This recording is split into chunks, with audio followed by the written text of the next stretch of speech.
This is the last of the videos looking at the fundamentals of the Thoth court cards, and in this particular YouTube video I'm going to be looking at the relationship that the court cards have to the Tree of Life.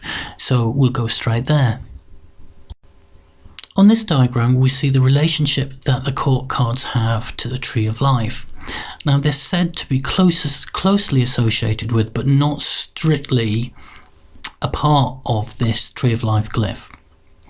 To make that clearer, the minor arcana, which represent the pure forces or the blind forces, are found within the Sephirah themselves.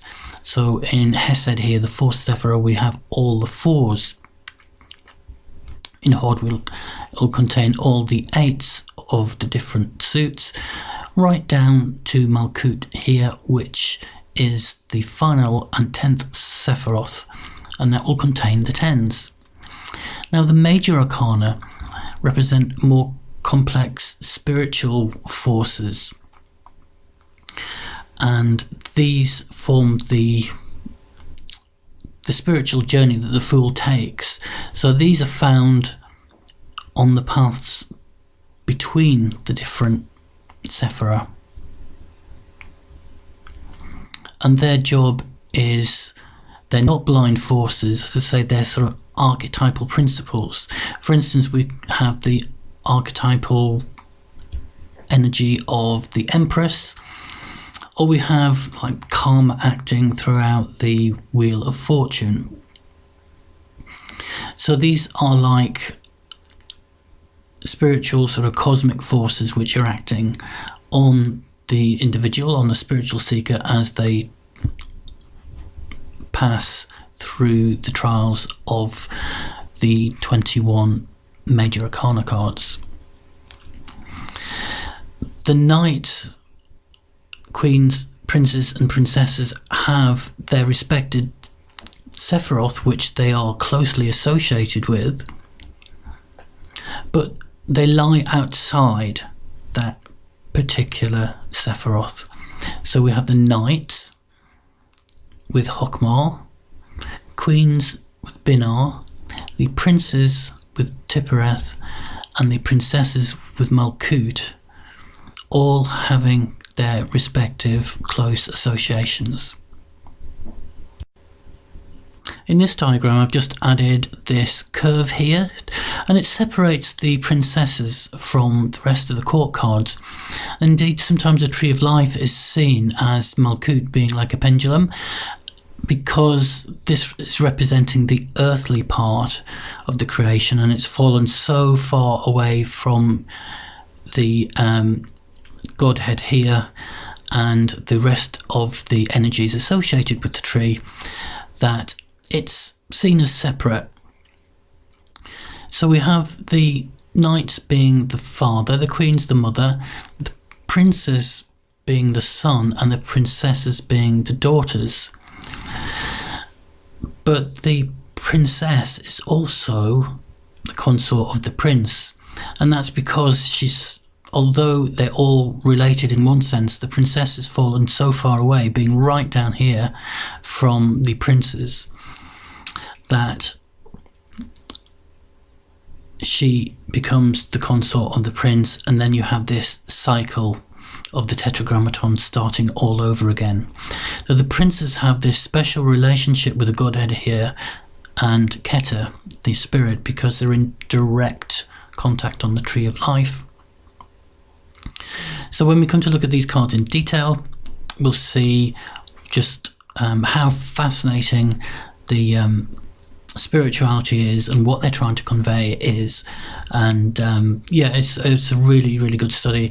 I mean, you've got Sleeping Beauty here, and the esoteric meaning behind that was similar to the princess who is stuck in matter, awoken by the prince who is in contact with spirit here. And so yeah, that's again another fascinating analogy there. So this is just a little summary table here. We've got the knights, and using the suit of wands as an example, the knights are on horseback. They represent the fire or the Yod of the Tetragrammaton, close to Hokmar, and Hokmar means force, the force of will, which is the masculine principle, activating impulsive directed will. The queens are on thrones and represent the Hay primal. They are consolidating, so they're on thrones. Close to B.O.T.A, which means understanding. This is the feminine principle. They're governing, passing laws, in touch with her people. So she's consolidating that energy received from the night. With the princess here, they're a combination of riding on a moving throne, which is essentially a chariot. And they were close to Tibereth on the middle pillar on the Tree of Life. So having a unique relationship with Keter or spirit awakens the princess. And finally, the princesses are freestanding here. There's no chariot or throne or horse, representing the Hay final. Close to Malkut. Unique in that they represent the final materialization of the energy, but also its reabsorption into spirit. And by that I mean as soon as a princess appears, the cycle is set off with her consort, the prince, and this whole cycle of life in the Tetragrammaton is reawakened. So there's just one thing I now want to finish with. Why the court cards only in proximity to the Tree of Life?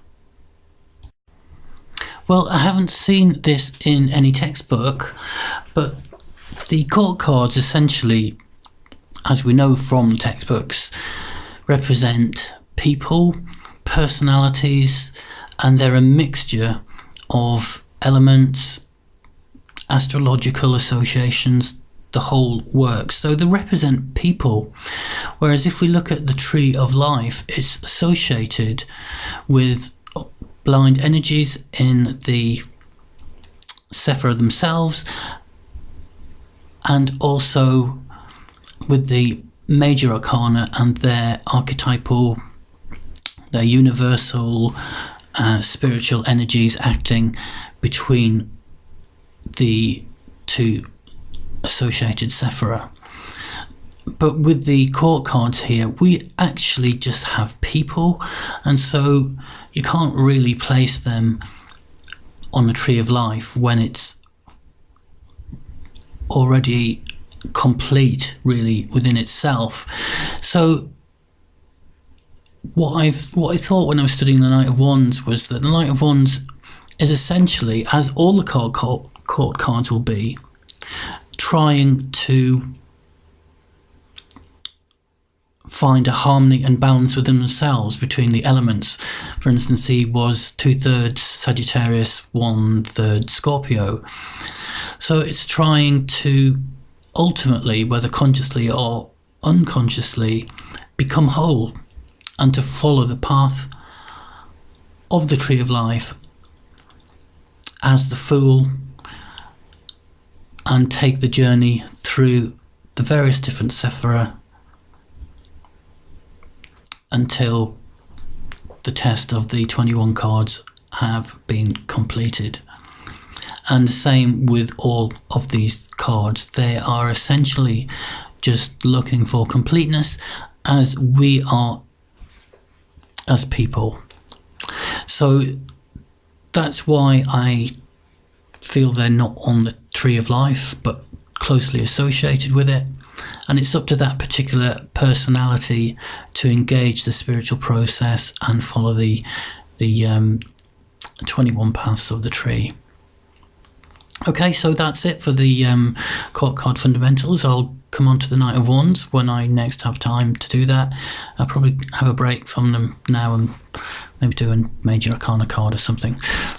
Okay, take care of yourselves. I hope this has helped.